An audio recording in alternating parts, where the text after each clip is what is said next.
Dan bacaan Alkitab yang ditentukan oleh Sinode Gereja Masehi Injili Sangita Laut di pagi hari ini,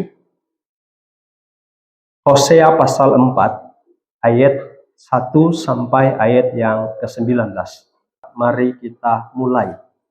Menentang imam dan bangsa yang tidak setia. Dengarlah firman Tuhan, hai orang Israel, sebab Tuhan mempunyai perkara dengan penduduk negeri ini. Sebab tidak ada kesetiaan dan tidak ada kasih dan tidak ada pengenalan akan Allah di negeri ini. Hanya mengutuk, berbohong, membunuh, mencuri, berzina, melakukan kekerasan dan penumpahan darah, menyusul penumpahan darah. Sebab itu negeri ini akan berkabung dan seluruh penduduknya akan merana, juga binatang-binatang di padang dan burung-burung di udara, bahkan ikan-ikan di laut akan mati lenyap. Hanya janganlah ada orang mengadu dan janganlah ada orang menegur, sebab terhadap engkaulah pengaduanku itu, hai imam. Engkau akan tergelincir jatuh pada siang hari. Juga nabi akan tergelincir jatuh bersama-sama engkau pada malam hari. Dan aku akan membinasakan ibumu. Umatku binasa karena tidak mengenal Allah. Karena engkaulah yang menolak pengenalan itu, maka aku menolak engkau menjadi imamku. Dan karena engkau melupakan pengajaran Allahmu, maka aku juga akan melupakan anak-anakmu. Makin bertambah banyak mereka, makin berdosa mereka kepadaku. Kemuliaan mereka akan kutukar dengan kehinaan. Mereka mendapat rezeki dari dosa umatku dan mengharapkan umatku itu berbuat salah. Maka seperti nasib rakyat, demikianlah nasib imam. Aku akan menghukum dia karena tindakan-tindakannya, dan aku akan membalaskan perbuatan-perbuatannya kepadanya. Mereka akan makan tetapi tidak menjadi kenyang.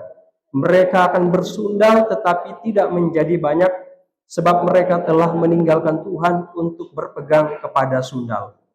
Anggur dan air anggur menghilangkan daya pikir. Umatku bertanya kepada pohonnya, dan tongkatnya akan memberitahu kepadanya. Sebab roh perzinahan menyesatkan mereka, dan mereka berzina meninggalkan Allah mereka. Mereka mempersembahkan korban di puncak gunung-gunung dan membakar korban di atas bukit-bukit, di bawah pohon besar dan pohon hawar dan pohon rimbun, sebab naungannya baik. Itulah sebabnya anak-anakmu perempuan berzina dan menantu-menantumu perempuan bersundal. Aku tidak akan menghukum anak-anak perempuanmu sekalipun mereka berzina, atau menantu-menantumu perempuan sekalipun mereka bersundal.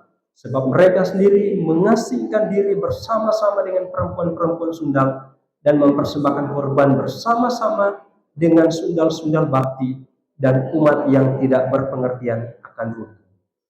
Jika engkau ini berzina, hai Israel, janganlah Yehuda turut bersalah. Janganlah pergi ke Gilgal dan janganlah naik ke Bet Awen dan janganlah bersumpah demi Tuhan yang hidup. Sebab Israel degil seperti lembu yang degil.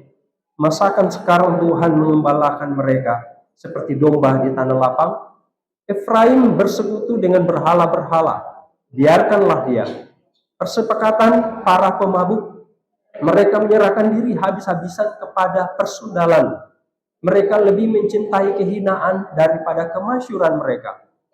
Angin melingkupi mereka dalam sayap-sayapnya, dan mereka akan mendapat malu karena korban-korban mereka.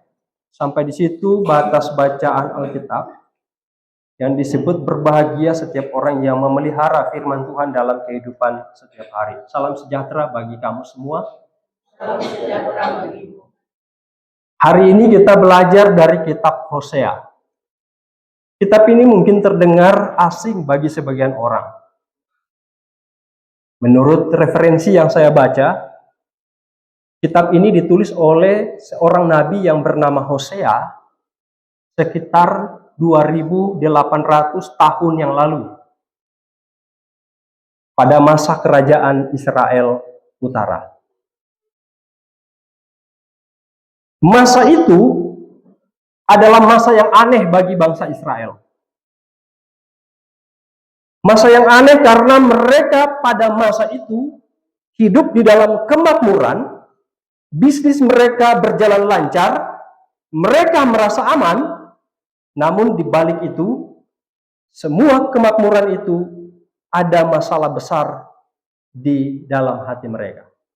Mereka atau bangsa Israel itu tidak lagi setia kepada Tuhan, tetapi mereka lebih suka menyembah dewa-dewa yang lain. Pada masa itu, dewa-dewa yang lain disebut Baal dan Asyera. Ada dua dewa yang mempengaruhi kehidupan Israel pada waktu itu. Yaitu dewa yang bernama Baal, disebut Baal. Yang kedua, dewa yang disebut Asyera. Nah, Baal itu, Bapak Ibu Saudara-saudara, Baal itu adalah dewa utama yang disembah oleh bangsa Kanaan. Orang Kanaan percaya bahwa Baal bisa mengendalikan hujan, bisa mengendalikan petir, dan juga Baal itu bisa mengendalikan kesuburan tanah, sehingga penyembahan terhadap Baal itu menjadi penting bagi masyarakat pada waktu itu untuk menjamin panen yang melimpah. Jadi penyembahan terhadap Baal ada keterkaitan dengan kemakmuran, hasil panen yang melimpah. Bangsa Israel terpengaruh untuk menyembah Baal. Kemudian dewa yang kedua disebut apa? Asyera. Siapa Asyera? Asyera itu atau pasangan atau istri dari Baal, atau biasa disebut dewi kesuburan yang sering dipuja oleh orang Kanaan. Jadi ada Baal, ada Asyera. Nah, penyembahan kepada Dewi Asyera ini sering dikaitkan dengan Dewi kesuburan. Dan terkadang, ini yang paling menegangkan sebenarnya, penyembahan terhadap Dewi Asyera terkadang melibatkan praktek-praktek seksual di dalam kuil-kuil penyembahan pada masa itu. Patung-patung Dewi Asyera itu ditempatkan di samping mezbah Baal. Jadi dua itu baku bawah. Baal dan Asyera. Orang dua baku bawah. Nah, untuk menggambarkan betapa hancurnya hati Tuhan melihat umatnya seperti itu, umat Israel seperti itu, maka Tuhan memerintahkan, memberikan perintah yang sangat menyakitkan hati Hosea. Tuhan menyuruh Hosea menikahi seorang perempuan sundal bernama siapa? Bernama Gomer. Sampai di sini, coba kita bayangkan dulu. Seorang nabi disuruh Tuhan untuk menikahi seorang perempuan sundal. Kita bayangkan sampai di situ. Hosea disuruh Tuhan untuk menikahi seorang perempuan yang bernama Gomer, yaitu perempuan sundal. Coba kita bayangkan, kira-kira Hosea yang seorang nabi yang suci itu harus menikah dengan seorang perempuan sundal, kira-kira apa yang terjadi dalam perjalanan rumah tangga mereka? Ada kesetiaan? Apa yang kita duga di sana? Gomer apakah setia kepada Hosea? Dengan latar belakang dia sebagai perempuan sundal? Apakah Gomer setia? Tidak. Dalam pernikahan itu, Gomer justru pergi meninggalkan Hosea. Gomer melarikan diri dan hidup dalam dosa. Yang mengejutkan, Tuhan menyuruh Hosea untuk mencari Gomer kembali. Gomer sudah pergi ke perbudakan, sudah ada pada kehidupan yang sebenarnya dari kehidupannya, yaitu persundalannya. Gomer sudah meninggalkan Hosea, tetapi yang mengejutkan, Tuhan suruh Hosea cari kembali kepada Gomer. Kita bisa bayangkan sampai sini bagaimana latar belakang latar belakang kehidupan Hosea ini. Disuruh kembali mencari Gomer, bahkan Hosea disuruh mengambil atau membeli Gomer kembali dari perbudakan. Disuruh cari kembali. Nah, saudara-saudara, kisah hidup Hosea dan Gomer ini sesungguhnya adalah sebuah cerminan yang menyakitkan dari hubungan Tuhan dengan umatnya Israel. Ini menggambarkan hubungan Tuhan dengan Israel. Tuhan ibarat Hosea, suami yang setia, dan Israel ibarat Gomer, istri yang tidak setia.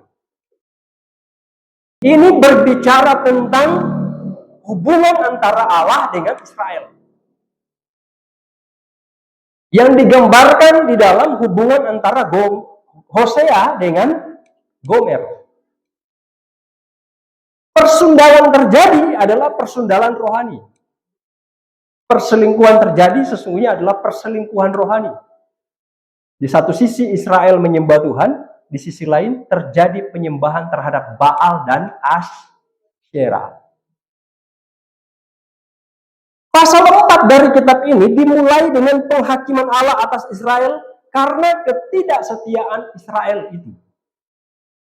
Ayat 1 sampai ayat yang ke-19 secara khusus menyoroti 3 dosa utama yang menjadi akar dari segala kejahatan yang terjadi di Israel. Akar dari segala kejahatan yang terjadi di Israel. Yang pertama, ayat 1 sampai ayat yang ke-6. Akar kejahatannya adalah ketiadaan pengenalan akan Allah. Ayat 4 sampai ayat ke-10, dosa para imam dan dosa para nabi. Ayat 11 sampai 19, dosa penyembahan berhala. Ada tiga dosa utama yang menjadi akar dari segala kejahatan bangsa Israel. Yang pertama, ketiadaan pengenalan akan Allah. Yang kedua, dosa para imam dan dosa para nabi. Yang ketiga, dosa penyembahan berhala yang dilakukan bangsa Israel pada masa itu. Kalau kita perhatikan ayat 1 sampai ayat yang kedua. Ayat 1 sampai ayat yang kedua, itu adalah dakwaan Tuhan yang tajam terhadap Israel. Dakwaan Tuhan yang tajam terhadap bangsa Israel.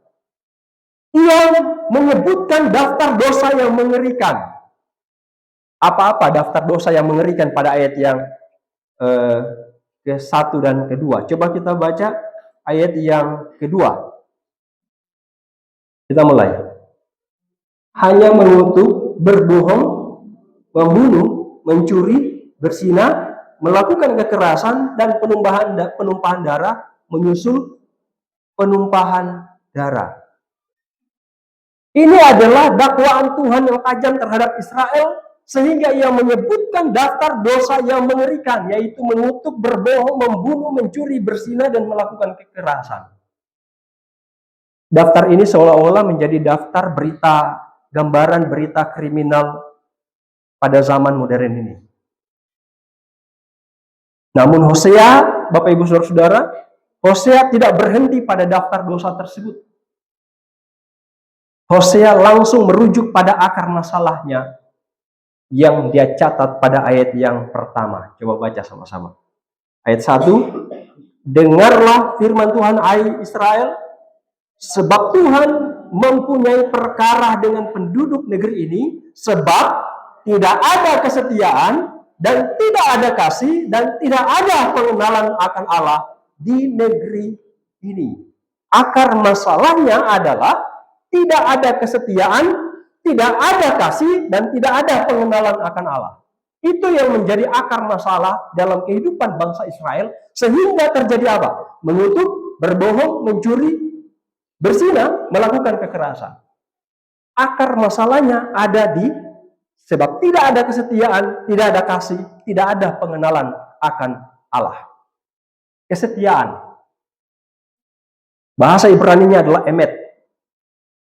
Ini bukan tentang kejujuran, tetapi ini adalah tentang kesetiaan dalam perjanjian bersama Allah. Allah telah melakukan perjanjian bersama dengan Israel, tetapi Israel melanggar perjanjian itu.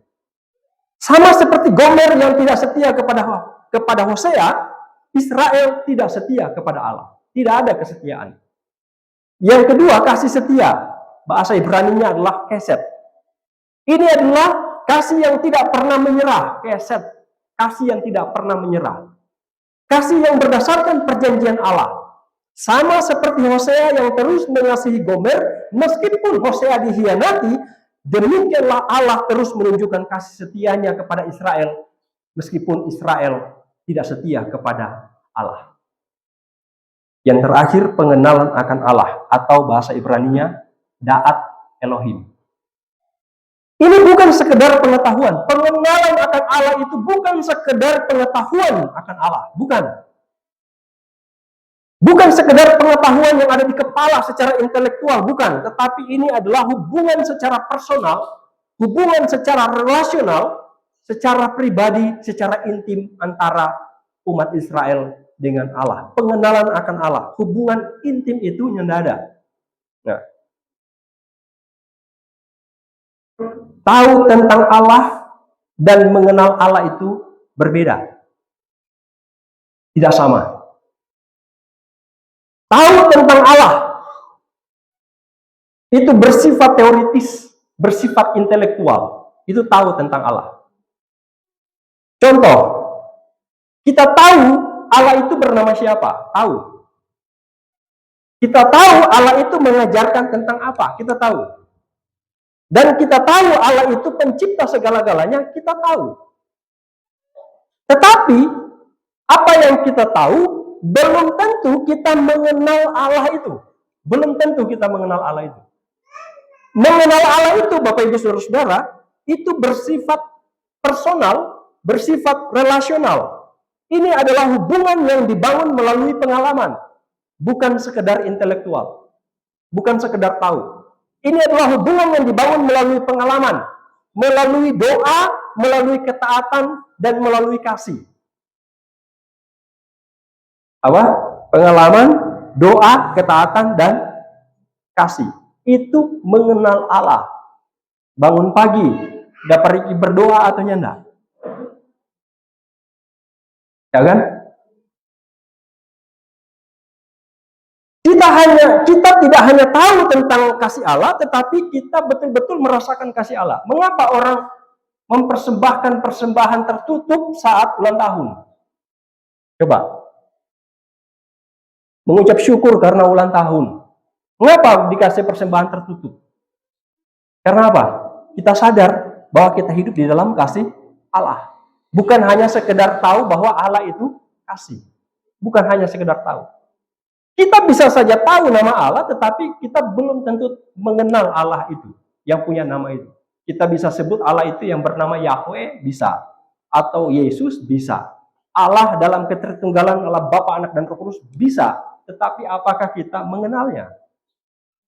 Kita bisa saja tahu Allah itu kasih, tetapi apakah kita hidup di dalam kasih? Itu pertanyaan. Mengenal Allah itu berarti hidup keintiman secara relasional, secara personal, hidup di dalam kasih Allah. Kita bukan sekedar tahu, tetapi kita betul-betul mengenal Allah. Yang menjadi masalah di Israel adalah pengenalan akan Allah, Da'at Elohim itu tidak ada. Perhatikan ayat yang ke-1. Sebab tidak ada kesetiaan, tidak ada kasih, tidak ada pengenalan akan Allah di negeri ini, di negeri Israel pada waktu itu. Itu yang menjadi akar masalah dari kehidupan bangsa Israel. Sehingga ayat 4 sampai ayat yang ke-10 menunjukkan penghukuman Allah atas para imam dan umat Israel karena kegagalan mereka untuk memelihara bahkan mengajarkan hukum Allah. Gagal. Siapa yang gagal di situ? Para imam, para nabi yang ada di Israel. Para imam seharusnya menjadi pemimpin rohani yang mengajarkan hukum Allah atau Torah, tetapi mereka tidak lagi mencari kebenaran Allah karena mereka tidak mengenal Allah. Ajaran-ajaran mereka adalah ajaran-ajaran yang tidak berdasar pada pengalaman-pengalaman pengenalan akan Allah. Mengajarkan tentang doa, badan sendirinya tidak berdoa. Mengajarkan tentang kasih, diri sendiri tidak mengalami kasih itu. Hanya tahu tentang kasih, hanya bisa menjelaskan tentang kasih, tetapi tidak hidup di dalam kasih. Allah bukan sekedar kita tahu, tetapi Allah harus dialami, mengalami kehidupan Allah itu. Nah, apa yang dilakukan oleh para imam sehingga mereka juga turut di dalam penghukuman Allah? Coba baca ayat 6. Umatku binasa karena tidak mengenal Allah. Karena engkaulah yang menolak pengenalan itu, maka aku menolak engkau menjadi imamku. Dan karena engkau melupakan pengajaran Allahmu, maka aku juga akan melupakan anak-anakmu. Umatku binasa karena tidak mengenal Allah, karena engkaulah yang menolak pengenalan itu. Siapa yang menolak? Para imam dan para nabi, para pemimpin-pemimpin bangsa yang ada di Israel pada waktu itu. Mereka tidak mengajarkan tentang pengenalan Allah, tetapi mereka lebih mencari keuntungan pribadi. Keuntungan pribadinya apa? Coba perhatikan ayat 8. Kita baca bersama, kita mulai.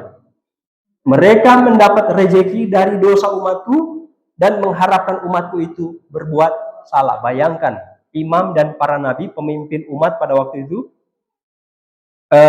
mencari keuntungan pribadi. Dosa umat menjadi sumber pendapatan bagi mereka. Mereka tidak mengajarkan tentang kebenaran, tetapi dosa umat dibiarkan begitu saja.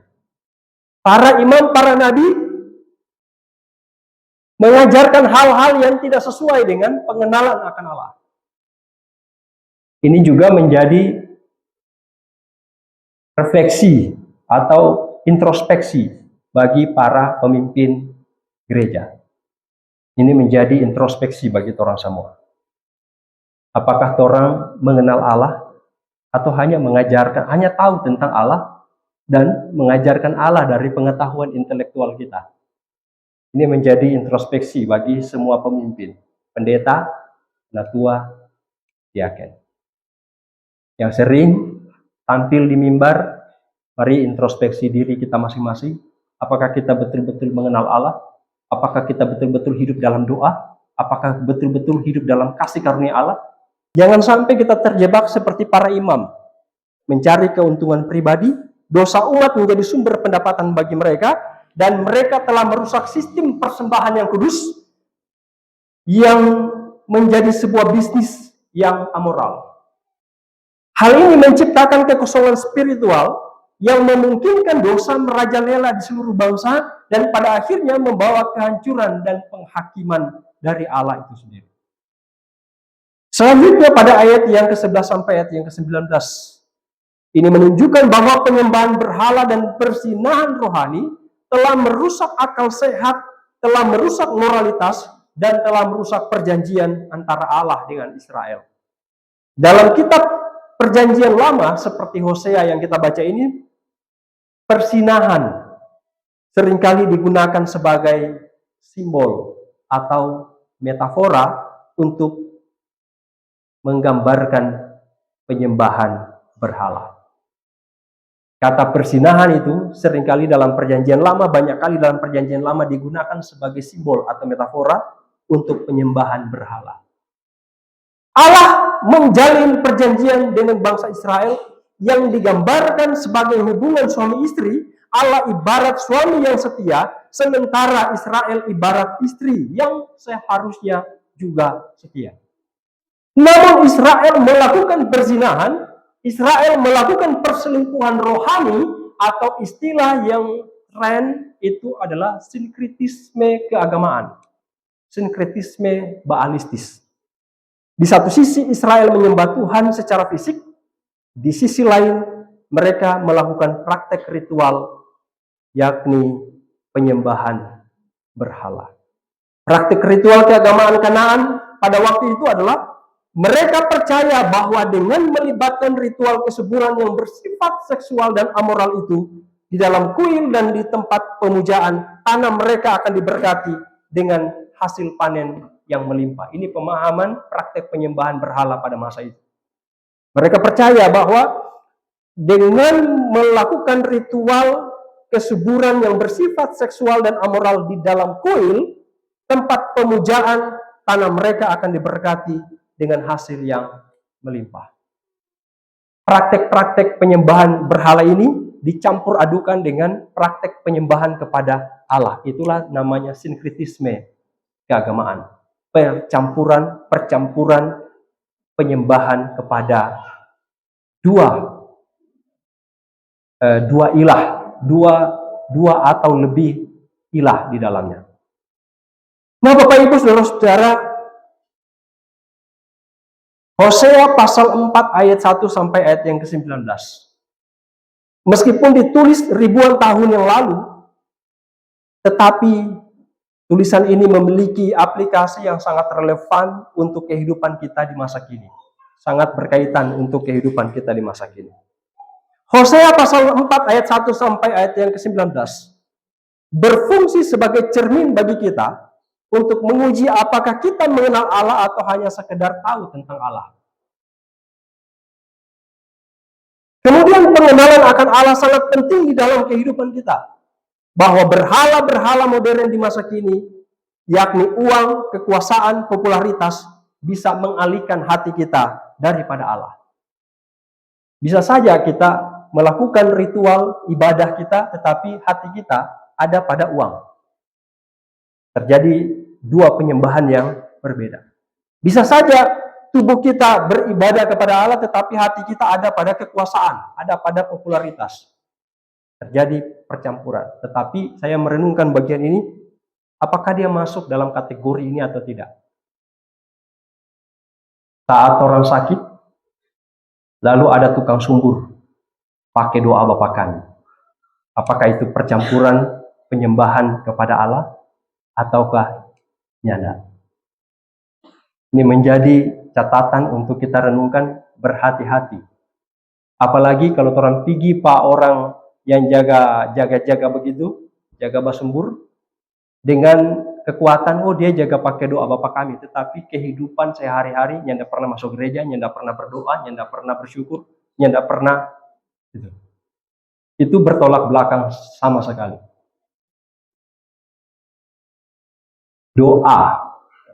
Doa itu adalah permohonan, bukan mantra. Di sini kita harus berhati-hati, jangan sampai kita terjebak. Doa itu adalah permohonan, bukan mantra. Meskipun perikop ini dipenuhi dengan peringatan keras dan penghakiman, tetapi konteks yang lebih luas dari kitab Hosea adalah tentang kasih Allah yang tidak berkesudahan. Meskipun Gomer melakukan ketidaksetiaan, Israel melakukan ketidaksetiaan, tetapi Hosea, Allah yang digambarkan seperti Hosea, itu tetap menunjukkan kasih setia yang tidak berkesudahan.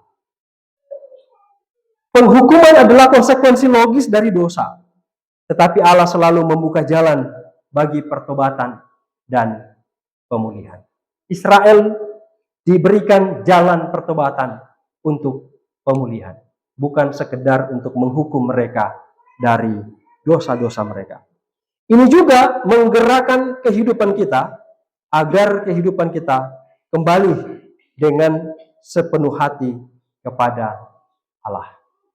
Bapak Ibu Saudara-saudara, bagian firman Tuhan ini mengajak kita semua, pertama, untuk betul-betul mengenal Allah di dalam kehidupan. Mengenal Allah di dalam kehidupan. Berdoa, rasakan kasih setianya, mensyukuri kesetiaannya, dan hidup di dalam kasih karunia-Nya. Bukan sekedar tahu. Yang kedua, sebagai pemimpin-pemimpin gereja, kita juga diajak untuk memberikan teladan akan pengenalan Allah itu. Teladan akan pengenalan Allah di dalam kepemimpinan gereja, kepemimpinan yang melayani. Kasih Allah tidak berkesudahan dalam kehidupan kita.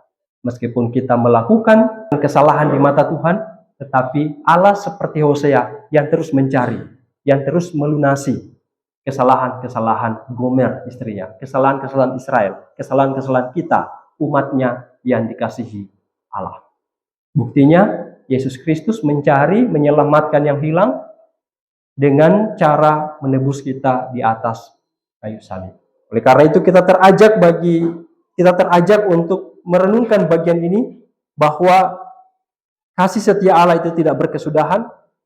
Karena itu kita diajak untuk tetap hidup di dalam kasih setia Tuhan.